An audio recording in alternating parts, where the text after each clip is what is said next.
Hello guys, welcome back to our channel. This is me with Mallu episode opening സീനിൽ ഇപ്പോൾ junior വിഭാഗത്തിന്റെ മത്സരം അത് ആരംഭിച്ചിരിക്കുകയാണ്. അനൗൺസ്മെന്റ് ആണെങ്കിൽ വലിയ ശബ്ദത്തിൽ മുഴങ്ങും. നമ്മുടെ ആൾക്കാരാണെങ്കിൽ എല്ലാവരും ആ ഒരു മത്സരം കാണാൻ വെയിറ്റ് ചെയ്ത് നിൽക്കുകയാണ്. ഗോഹാന് മാത്രം അത് കാണാനായിട്ട് കഴിഞ്ഞിട്ടില്ല. ഗോഹാൻ ആണെങ്കിൽ ഋഷിയോട് കൂടെ അവിടേക്ക് തന്നെ നോക്കും. ഗോട്ടന്റെ മത്സരത്തിന് മുൻപെങ്കിലും എനിക്ക് അവിടേക്ക് പോകണം, അവന്റെ മത്സരം അതെനിക്ക് കണ്ടേ പറ്റൂന്ന് പറയും.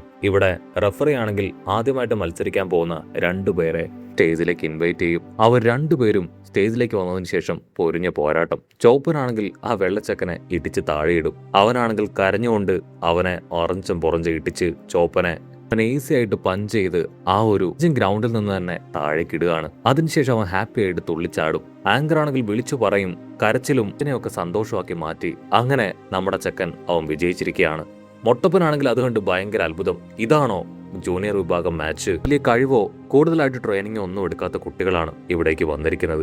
ഗോഹാന്റെയോ ട്രങ്സിന്റെയോ കയ്യിലൊക്കെ ഇവരെ കിട്ടിയ എന്തായി തീരുമെന്ന് അറിയില്ല. അടുത്തതായിട്ട് ഒരു ഉണ്ടപ്പനും നീലപ്പയ്യനും അവർ രണ്ടുപേരും ഇപ്പൊ ഫൈറ്റ് ചെയ്യാനായിട്ട് സ്റ്റേജിലേക്ക് കടന്നു വരും. ആ ഉണ്ടപ്പയ്യനെ കാണുമ്പോൾ തന്നെ ഭയന്ന് നീലപ്പയ്യനാണെങ്കിൽ ആങ്കറിന്റെ പുറകിൽ ഒളിച്ചിരിക്കും.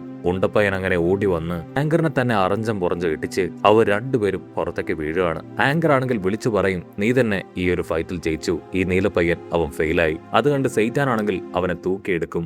നീ ഒരു സ്മാർട്ടർ ആയിട്ടുള്ള ഫൈറ്ററാണ്. ഒരു കാരണവശാൽ നീ സാഡ് ആവാനോ കരയാനായിട്ടോ പാടില്ല. ഇത് മത്സരമാണ്. കൂടുതൽ ട്രെയിനിങ് എടുത്ത് നീ സ്മാർട്ട് ആവണമെന്ന് പറഞ്ഞ് അവനെ തൂക്കിയെടുത്ത് ചുമലിൽ വെക്കും. അതുകൊണ്ട് എല്ലാവരും കൈയടിക്കും. ശങ്കറിനാണെങ്കിൽ അതുകൊണ്ട് ഡബിൾ സന്തോഷം. ഇത്രയും വിശാല മനസ്സുള്ള ഒരാളാണ് സെയ്റ്റാൻ. തോറ്റവരെ പോലും അദ്ദേഹം അംഗീകരിക്കുന്ന ഒരു മനസ്സിനുടമയാണ്. ഞാനാണെങ്കിൽ അതൊക്കെ കേൾക്കുമ്പോൾ ഭയങ്കര സന്തോഷം. എന്റെ ഡ്രാമ അത് കറക്റ്റ് ആയിട്ട് വർക്കൗട്ട് ആവുന്നുണ്ടെന്ന് പറഞ്ഞ് അവനാണെങ്കിൽ ആശ്വസിക്കും. ഇവിടെ ആരവം കൂടുമ്പോ ഗോഹാനാണെങ്കിൽ അവന്റെ ചങ്കെടുപ്പ് കൂടുകയാണ്. ഓ, അവിടെ ഫൈറ്റ് വേറെ ലെവലിൽ നടക്കുകയാണ്. എനിക്ക് ഇവിടേക്ക് പോയി ആ ഫൈറ്റ് കാണണമെന്ന് ഒത്തിരി ആഗ്രഹമുണ്ട്.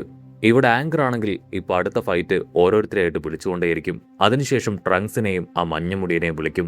മഞ്ഞമുടിയനാണെങ്കിൽ ട്രങ്സിനെ കളിയാക്കിക്കൊണ്ടേ സ്റ്റേജിലേക്ക് കയറി വരും. മൊട്ടപ്പനാണെങ്കിൽ വിളിച്ചു പറയും, ട്രങ്സ്, ഒരു കാരണവശാലും നീ അവനെ തല്ലിക്കൊല്ലരുത്. തലേന്റെ അമ്മയാണെങ്കിൽ ചാടി എഴുന്നേറ്റ് അവന് കട്ട സപ്പോർട്ട് കൊടുക്കും. അവര് കൈ വീശും. അപ്പൊ തൊട്ടടുത്തുണ്ടായിരുന്ന പന്നിക്കുട്ടപ്പന്റെ ജ്യൂസ് അവളുടെ കൈ തട്ടി അവന്റെ മുഖത്തേക്ക് മറിയും. പന്നിക്കുട്ടപ്പനാണെങ്കിൽ ടെററായിട്ട് അവരെ നോക്കും. അവരാണെങ്കിൽ ഒരു ക്യാമറ എടുത്ത് അവന്റെ ഫോട്ടോസൊക്കെ ഷൂട്ട് ചെയ്യാൻ ശ്രമിക്കുകയാണ്. ഓ നോ, ഈ ക്യാമറ അത് കറക്റ്റ് സമയത്ത് തന്നെ കേടായി. ഇത് വളരെ കഷ്ടമാണ്. എന്റെ മകനെ പോലെ ഇത്രയും പവർഫുൾ ആയ ഒരാൾക്ക് ഫൈറ്റ് ചെയ്യാനായിട്ട് ഹൈറ്റും വെയിറ്റും ഇല്ലാത്ത ഈ പയ്യനെയാണോ കൊടുത്തേ ചോദിക്കും. അത് കേട്ട് ഇപ്പൊ നമ്മുടെ ബുൽമ അവൾ വിളിച്ചു പറയും, ട്രങ്സ്, നീ ഒരു കാരണവശാലും അവനെ വെറുതെ വിടരുത്. ഇടിച്ച് അവന്റെ വായിലും 32 പല്ലും പുറത്തേക്കിടണം. ഇവിടെ ഫൈറ്റ് ആരംഭിക്കും. ആ മഞ്ഞത്തലയനാണെങ്കിൽ വീണ്ടും ട്രങ്സിനെ പ്രൊവോക്ക് ചെയ്യും. രണ്ടാമോ ചിന്തിക്കാതെ ചാടി കറങ്ങി വന്ന് ഒരൊറ്റ പഞ്ച്. ആ ഒരു പഞ്ചിൽ മഞ്ഞത്തലയൻ കറങ്ങി അടിച്ചു വീഴും. ട്രങ്സിനാണെങ്കിൽ വലിയ നഷ്ടപ്പോന്ന് തോന്നും. ഓ നോ, ഞാൻ അപ്പോഴേ പറഞ്ഞതാണ് വലിയവരുടെ കൂടെ ഞങ്ങളെ മത്സരിപ്പിക്കാൻ. അപ്പൊ അവരത് കേട്ടില്ല എന്ന് പറഞ്ഞ് അവനാണെങ്കിൽ നിസ്സഹായനായി വന്നു നിൽക്കും. അതിനുശേഷം വീണ്ടും ചെറിയ മത്സരങ്ങൾ മുൻപോട്ടേക്ക് പോയിക്കൊണ്ടേയിരിക്കും. ഒരുപാട് സമയം കഴിയുമ്പോൾ ഇപ്പോ നമ്മുടെ ഗോട്ടൻ അവനാണെങ്കിൽ അവന്റെ എതിരാളിയായിട്ട് പോരാടാൻ ആ ഒരു വേദിയിലേക്ക് കടന്നു വരികയാണ്. അടുത്തതായിട്ട് ഗോട്ടനും അവന്റെ ഇരട്ടി പ്രായമുള്ള വേറൊരാളും ഇപ്പൊ രണ്ടുപേരും മത്സരിക്കാനായിട്ട് വേദിയിലേക്ക് കടന്നു വരികയാണ്. ഗോകുനാണെങ്കിൽ ഭയങ്കര സന്തോഷം. ഞാൻ ആദ്യമായിട്ടാണ് എന്റെ ഇളയ മോൻ ഫൈറ്റ് ചെയ്യുന്നത് കാണാൻ പോകുന്നത്. ആ ഉണ്ട ചേച്ചിയാണെങ്കിൽ വിളിച്ചു പറയും, നിന്റെ ചേട്ടൻ തോറ്റുപോയതുപോലെ നീ തോറ്റുപോകാൻ പാടില്ല. ആ ചെറിയ ചെക്കനെ ഒറ്റ ഇടിക്ക് എന്നെ തോൽപ്പിക്കണം. ഇവിടെ ചേച്ചിയാണെങ്കിൽ ക്യാഷ്വലായിട്ട് പറയും, ഒരു കാരണവശാലും അവനെ കൊല്ലരുത്.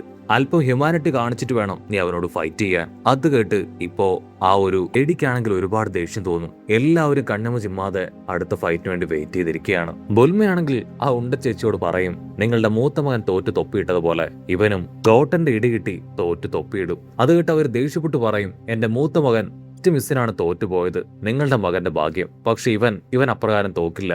അവന്റെ ഓപ്പോസിറ്റ് നിൽക്കുന്ന പയ്യന് വെറും 7 വയസ്സ് മാത്രമാണ് പ്രായം. ഇവിടെ റഫറി ആണെങ്കിൽ ഗോട്ടനെ കണ്ട് ഷോക്കാവും. കാരണം ചെറുപ്പത്തിൽ ഗോകു എങ്ങനെയിരുന്നോ അതുപോലെ തന്നെയാണ് ഗോട്ടനെ കാണാൻ. സോ ഒരു സെക്കൻഡ് അവന്റെ മനസ്സിലേക്ക് ആ ചെറുപ്പത്തിലെ ഫൈറ്റ് അത് ഓർമ്മ വരും. ആങ്കറിനാണെങ്കിൽ കാര്യം പിടികിട്ടും. അത് ഗോകു അല്ല, ഗോകുവിന്റെ മകനാണ്. ആളാണെങ്കിൽ ആവേശത്തോടു കൂടെ ആ മാച്ച് കാണുകയാണ്. മറ്റൊരു ഭാഗത്ത് ഗോഹാൻ ആണെങ്കിൽ ആ മിഷനിൽ പഞ്ച് ചെയ്യാനായിട്ട് വെയിറ്റ് ചെയ്ത് നിൽക്കും. പക്ഷെ അതിപ്പോഴും റിപ്പയറിംഗ് നടന്നുകൊണ്ടേയിരിക്കുകയാണ്. ചുന്ദരി പെണ്ണാണെങ്കിൽ ഗോഹാനോട് പറയും, നിന്റെ അനുജന്റെ മാച്ച് അത് സ്റ്റാർട്ടായി, നിനക്കത് കാണാൻ കഴിയില്ല എന്നാണ് തോന്നുന്നത്. അതിന് ഗോഹാൻ പറയും, അതെ, എനിക്ക് അവന്റെ മാച്ച് കാണണമെന്ന് ഒരുപാട് ആഗ്രഹം ഉണ്ടായിരുന്നു. ഇവിടെ ചേച്ചിയാണെങ്കിൽ വിളിച്ചു പറയും, ഒരു കാരണവശാലും നീ തോൽക്കാനായിട്ട് പാടില്ല. അതിന് ചീച്ചിയാണെങ്കിൽ ഗോട്ടനോട് പറയും, ഗോട്ടൻ, നീ അവനെ തല്ലിക്കൊല്ലരുത്. ഓപ്പണൻ പയ്യനാണെങ്കിൽ ഗോട്ടനെ അറ്റാക്ക് ചെയ്യാൻ ശ്രമിക്കും. പക്ഷെ അവന്റെ പഞ്ചുകളെല്ലാം ഈസി ആയിട്ട് ഗോട്ടൻ ബ്ലോക്ക് ചെയ്യാണ്. കൊച്ചു പിള്ളേരോട് ഫൈറ്റ് ചെയ്യും പോലെ എന്നോട് ഫൈറ്റ് ചെയ്യരുത്, ഫൈറ്റ് ഞാൻ ഒട്ടും എൻജോയ് ചെയ്യുന്നില്ല എന്ന് പറയും. അത് കേട്ട് അവൻ ഞെട്ടും. അവന്റെ കോൺഫിഡൻസ് ഒട്ടും തന്നെ ചോർന്നു പോവാതെ അവൻ വീണ്ടും വീണ്ടും ഗോഹാനെ അറ്റാക്ക് ചെയ്യാൻ ശ്രമിച്ചുകൊണ്ടേയിരിക്കും. അവന്റെ അമ്മ, ആ ഉണ്ടപ്പെണ്ണ്, അവരാണെങ്കിൽ വിളിച്ചു പറയും, അവനെ വിടരുത്, അവനെ തോൽപ്പിക്കണം. സത്യത്തിൽ നമ്മുടെ അഭിമാനത്തിന്റെ പ്രശ്നമാണ്. നിന്റെ ചേട്ടൻ നഷ്ടപ്പെടുത്തിയ ആ വിജയം അത് നിന്നിലൂടെ നേടിയെടുക്കണം. ചീച്ചയാണെങ്കിൽ തീർത്തു പറയും, ഉറപ്പായിട്ടും നിന്റെ മകൻ ജയിക്കാൻ പോകുന്നില്ല. ജയിക്കാൻ പോകുന്നത് എന്റെ മകൻ ഗോട്ടനാണ്. ഇത് കേട്ട ചേച്ചിക്കാണെങ്കിൽ കലിയിളകും. ഇവിടെ ആ പയ്യനാണെങ്കിൽ നിർത്താതെ ഗോട്ടനെ പഞ്ച് ചെയ്തുകൊണ്ടേയിരിക്കും. ഗോട്ടനാണെങ്കിൽ സിമ്പിളായിട്ട് അവന്റെ ഒരു വിരലുകൊണ്ട് ആ പഞ്ചുകളെല്ലാം തന്നെ തടയാണ്. ഇത് ശരിക്കും ഒരു പോരാട്ടമല്ല, ഒരു കുട്ടിക്കളിയാണെന്ന് പറഞ്ഞ് ഗോട്ടനാണെങ്കിൽ അവന്റെ മുഖത്ത് ചെറുതായിട്ടൊന്ന് പഞ്ച് ചെയ്യും. ആ ഒരൊറ്റ പഞ്ചിൽ തന്നെ അവൻ കംപ്ലീറ്റ് ആയിട്ട് നോക്ക് ഡൗൺ ആയി താഴേക്ക് വീഴും. ബുൽമയാണെങ്കിൽ ആ ഉണ്ടച്ചേച്ചി നോക്കി കോക്കറി കാണിക്കും. അവരുടെ സങ്കടം സഹിക്കാൻ വയ്യാതെ അവരങ്ങനെ കരയാണ്. ഇവിടെ ആങ്കർ ആണെങ്കിൽ ആ പയ്യനെ ചെക്ക് ചെയ്യും, അവൻ അനക്കമില്ല. ഇവൻ നല്ല ഉറക്കത്തിലായി പോയി. സോ അതുകൊണ്ട് തന്നെ ഈ ഒരു മത്സരത്തിൽ ഗോട്ടൻ അവൻ വിജയിച്ചു. ഉണ്ടച്ചേച്ചിക്കാണെങ്കിൽ അതൊന്നും സഹിക്കാൻ കഴിയാതെ ചാടി എഴുന്നേക്കും. അത് കണ്ട ചീച്ചിയാണെങ്കിൽ കൈ ചുരുട്ടി അവരെ പഞ്ച് ചെയ്ത് താഴെ ഇടുകയാണ്. ഗോട്ടന്റെ വിജയം അത് അവിടെ ആഘോഷിക്കുമ്പോൾ ഇവിടെ ചുന്ദരി പെണ്ണ് ആ കാര്യം ഗോഹാനോട് പറയും. ഗോഹാൻ, നിന്റെ ബ്രദർ ഗോട്ടൻ 14 വയസ്സുള്ള ഒരുത്തനെ ഇടിച്ച് തോൽപ്പിച്ചുവെന്ന്. ഗോഹാൻ ആണെങ്കിൽ അത് കേട്ട് വലിയ ഭാവവ്യത്യാസമൊന്നുമില്ല. അത്ഭുതത്തോടു കൂടി അവള് ചോദിക്കും, നിന്റെ അനുജൻ ഇത്രയും പവർഫുള്ളായി വലിയൊരാളെ ഇടിച്ചു തോൽപ്പിച്ചെന്ന് അറിഞ്ഞിട്ടും നിനക്ക് സന്തോഷമൊന്നുമില്ലേ? ഉടനെ അവനാണെങ്കിൽ ചിരിച്ച്, അതെ അതെ, എനിക്ക് ഭയങ്കര സന്തോഷമാണ്. ഫൈറ്റ് നേരിട്ട് കാണാൻ കഴിഞ്ഞില്ലല്ലോ എന്നൊരു സങ്കടം മാത്രമേ എനിക്കുള്ളൂ എന്ന് പറയും. അങ്ങനെ സമയം പോകുന്തോറും നമ്മുടെ ഗോട്ടനാണെങ്കിൽ ഓരോരുത്തരായിട്ട് ഇടിച്ച് തോൽപ്പിച്ച് മുൻപോട്ടേക്ക് കയറിക്കൊണ്ടേയിരിക്കും. അതിനുശേഷം ട്രങ്ക്സിന്റെ ഫൈറ്റ് കാണിക്കും. ഒരു ചോപ്പനാണെങ്കിൽ വമ്പൻ ആറ്റിറ്റ്യൂഡൊക്കെ ഇട്ട് ട്രങ്ക്സിനെ അറ്റാക്ക് ചെയ്യാനായിട്ട് പാഞ്ഞടുക്കും. ട്രങ്ക്സ് ആണെങ്കിൽ അങ്ങനെ സൈഡിൽ ശബ്ദം ഉണ്ടാക്കി വെട്ടിത്തിരിഞ്ഞ് കറങ്ങി ചവിട്ടും. ആണെങ്കിൽ അവരൊറ്റ ചവിട്ടില് അങ്ങനെ അടിച്ചു വീണ് ഓഫായി പോവും. ഇവിടെ ഗോകുനാണെങ്കിൽ അത് കണ്ട് ഭയങ്കര സന്തോഷം. പക്ഷെ വെജിറ്റയ്ക്കാണെങ്കിൽ അതൊക്കെ കാണുമ്പോൾ പുച്ഛായിരിക്കും തോന്നുക. സമയം കഴിഞ്ഞ് ആങ്കർ ആണെങ്കിൽ അനൗൺസ്മെന്റ് നടത്തും. ഇനി നടക്കാൻ പോകുന്നത് ജൂനിയർ വിഭാഗത്തിന്റെ ആ ഒരു ചാമ്പ്യൻഷിപ്പ് മത്സരമാണ്. അവസാനമായിട്ട് അവശേഷിക്കുന്ന 2 പേര്, ഒന്ന് ട്രങ്ക്സും മറ്റൊന്ന് ഗോട്ടനുമാണ്. അവർ 2 പേരെയും നമുക്ക് വേദിയിലേക്ക് ക്ഷണിക്കാം. ഉടനെ അവർ 2 പേരും ഇപ്പൊ കടന്നു വരും. മൊട്ടപ്പനാണെങ്കിൽ ആ ഒരു ഗെയിം ഒരുപാട് ഇഷ്ടാവും. ഇനിയാണ് ഗെയിം കൂടുതൽ ഇൻട്രസ്റ്റിംഗ് ആവുക. ഇതിലാരായിരിക്കും ജയിക്കുക? ഇപ്പോൾ ആണെങ്കിൽ സന്തോഷത്തോടു കൂടെ ഗോട്ടൻ നോക്കി കൈവീശി കാണിക്കും. ഇവിടെ ബുൽമയാണെങ്കിൽ വിളിച്ചു പറയും, ട്രങ്ക്സ് നല്ല രീതിയിൽ പെർഫോം ചെയ്യണം. അത് കേട്ട് ചീച്ചി ആണെങ്കിൽ ഇപ്പൊ ഗോട്ടനോട് പറയും, അവനെ തോൽപ്പിച്ച് ആ പ്രൈസ് മണി വാങ്ങി നീ വീട്ടിലേക്ക് വരണം. ഇവിടെ ട്രങ്ക്സ് ആണെങ്കിൽ ഇപ്പൊ ഗോട്ടനോട് പറയും, ഞാൻ എന്തായാലും നിന്നെ തോൽപ്പിക്കും. പക്ഷെ ഗോട്ടൻ അടിച്ചു പറയും, അത്ര പെട്ടെന്നൊന്നും ഞാൻ നിനക്ക് വിട്ടുതരില്ല. അവിടുന്ന് അങ്ങനെ ബ്ലാക്ക് ഔട്ട് ചെയ്ത ഒരു അസിസ്റ്റന്റ് ആണെങ്കിൽ ഇപ്പോ സെയ്റ്റന്റെ അടുത്തേക്ക് വരും. സെയ്റ്റാൻ ആണെങ്കിൽ കൂർക്കം വലിച്ചുറങ്ങുകയാണ്. സെയ്റ്റാൻ, മിസ്റ്റർ സെയ്റ്റാൻ, നിങ്ങൾ ഉറങ്ങുകയാണോ? അതിന് സെയ്റ്റാൻ ആണെങ്കിൽ ചാടി എഴുന്നേക്കും. ഇല്ല, ഞാൻ ഉറങ്ങുകയായിരുന്നില്ല. ഓപ്പണന്റിനെ എങ്ങനെ തോൽപ്പിക്കാം എന്ന് ഞാൻ ഗഹനമായിട്ട് ചിന്തിക്കുകയായിരുന്നു. ഉടനെ ആ സ്റ്റാഫ് ആണെങ്കിൽ സെയ്റ്റാനോട് പറയും, മെയിൻ മത്സരം നടക്കാനായിട്ട് പോവാണ്. ഇതിൽ ചാമ്പ്യനായിട്ട് സെലക്ട് ചെയ്യുന്ന ജൂനിയർ ആയിരിക്കും ഞങ്ങളുമായിട്ട് ഏറ്റുമുട്ടുക. അത് കേട്ട് സെയ്റ്റാൻ ആണെങ്കിൽ പുറത്തേക്ക് കടന്നു വരും. മറ്റൊരു ഭാഗത്ത് ജൂനിയർ വിഭാഗത്തിന്റെ മത്സരം അത് ആരംഭിക്കാൻ പോവുകയാണെന്ന് അറിഞ്ഞ് ഗോഹാൻ ആണെങ്കിൽ ആദ്യം തന്നെ പഞ്ച് മെഷീനിൽ പഞ്ച് ചെയ്യാനായിട്ട് മുൻപോട്ടേക്ക് ഓടി വരും. അതിനവിടുത്തെ സ്റ്റാഫ് പറയും, അയ്യോ ഇല്ല, നിങ്ങൾ ക്യൂവിൽ നിന്ന് കറക്റ്റ് ആയിട്ട് മാത്രമേ പഞ്ച് ചെയ്യാനായിട്ട് പാടുള്ളൂ, അതല്ലെങ്കിൽ വലിയ പ്രശ്നം ഉണ്ടാവും. ചുന്ദരി പെണ്ണാണെങ്കിൽ ദേഷ്യപ്പെട്ട് പറയും, എത്രയും വേഗം പഞ്ച് ചെയ്യണം, അപ്പുറത്ത് നടക്കുന്ന ജൂനിയർ മാച്ച് അത് ഞങ്ങൾക്ക് കാണണം. കട്ട് ചെയ്ത ഇവിടെ ഗോട്ടനും ട്രങ്ക്സും അവർ 2 പേരും ഫൈറ്റ് ചെയ്യാനായിട്ട് ആ ഒരു മത്സര കളത്തിലേക്ക് തന്നെ കടന്നു വന്നിരിക്കുകയാണ്. എല്ലാവരും ഇപ്പൊ ട്രങ്ക്സിന്റെയും അതുപോലെ തന്നെ ഗോട്ടനെയും പേര് വിളിച്ച് ഒച്ചത്തിൽ cheer ചെയ്യും. ഇവിടെ സെയ്റ്റൻ ആണെങ്കിൽ നമ്മുടെ ഗോട്ടനെ കണ്ട് ഷോക്കാവും. ഇവനെ ഞാൻ വീഡിയോ വെച്ച് കണ്ടതുപോലെ, പക്ഷെ എനിക്ക് പ്രോപ്പറായിട്ട് ഇവന്റെ ഫേസ് അത് റീകളക്ട് ചെയ്യാൻ കഴിയുന്നില്ല എന്ന് പറയും. മാച്ച് ആണെങ്കിൽ അടുത്ത നിമിഷം സ്റ്റാർട്ടാവും. മാച്ച് സ്റ്റാർട്ടായത് കണ്ട് ഗോഹാനും പെണ്ണും അവർ 2 പേരും അവിടേക്ക് ഓടിയെത്തും.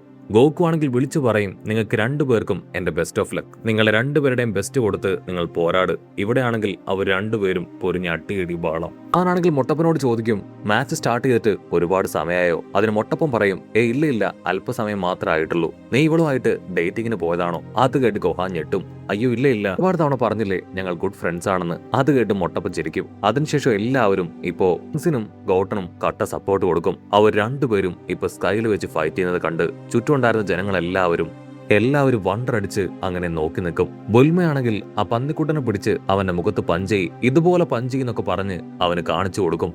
ആണെങ്കിൽ ഗോട്ടനെ ചവിട്ടി തെറിപ്പിക്കും. ഗോട്ടനാണെങ്കിൽ ആ ഒരു ഗ്രൗണ്ടിന് പുറത്തേക്ക് പോകും. പക്ഷെ അവൻ താഴെ ലാൻഡ് ചെയ്യാതെ വീണ്ടും തിരിച്ചു വന്ന ട്രങ്ക്സിനെ തട്ടിത്തെറിപ്പിക്കും. ബുൽമയാണെങ്കിൽ പന്നിക്കുട്ടന്റെ കൈ രണ്ടും മടക്കി പിടിച്ച് അറഞ്ചം പുറഞ്ച് ഇടിച്ചൊക്കെ ഇപ്പോ ട്രങ്ക്സിന് കാണിച്ചു കൊടുക്കും. അതേസമയം നമ്മുടെ ആൾക്കാരെല്ലാവരും അവർക്ക് കട്ട സപ്പോർട്ട് കൊടുക്കുകയാണ്. ഇവിടെ ട്രങ്ക്സും അവർ രണ്ടുപേരും കൈചുരുട്ടി പരസ്പരം മുഖത്ത് പഞ്ച് ചെയ്യാണ്. പഞ്ച് കിട്ടി അവർ തെറിച്ചുപോയി. വീണ്ടും അവർ പൊരിഞ്ഞ പോരാട്ടം ഫൈറ്റ് ചെയ്ത് അവർ വീണ്ടും മുകളിലേക്ക് ഫ്ലൈ ചെയ്യും. ഇവിടെ ാണെങ്കിൽ അവരുടെ ഫൈറ്റ് കണ്ട് അങ്ങനെ ഭയന്ന് പേടിച്ച് നിൽക്കുകയാണ്. ഓനോ, ഈ ചെറിയ കുട്ടികൾക്ക് ഇത്രയും പൗരശക്തിയോ, എനിക്കിത് വിശ്വസിക്കാനായിട്ട് കഴിയുന്നില്ല. മറ്റൊരു ഭാഗത്ത് നമ്മുടെ ആൾക്കാരാണെങ്കിൽ നിർത്താതെ അവരെ cheer ചെയ്ത് അവർക്ക് സപ്പോർട്ട് കൊടുത്തുകൊണ്ടേയിരിക്കും. ട്രങ്ക്സും ഗോട്ടനും അവർക്ക് രണ്ടുപേർക്കും യാതൊരു ഭാവവ്യത്യാസവും ഇല്ലാതെ പരസ്പരം നോക്കി ചിരിച്ച് വീണ്ടും അടുത്ത ഫൈറ്റിന് തയ്യാറാവുന്നതോടു കൂടെ ഈ ഒരു എപ്പിസോഡും അവസാനിക്കുന്നു.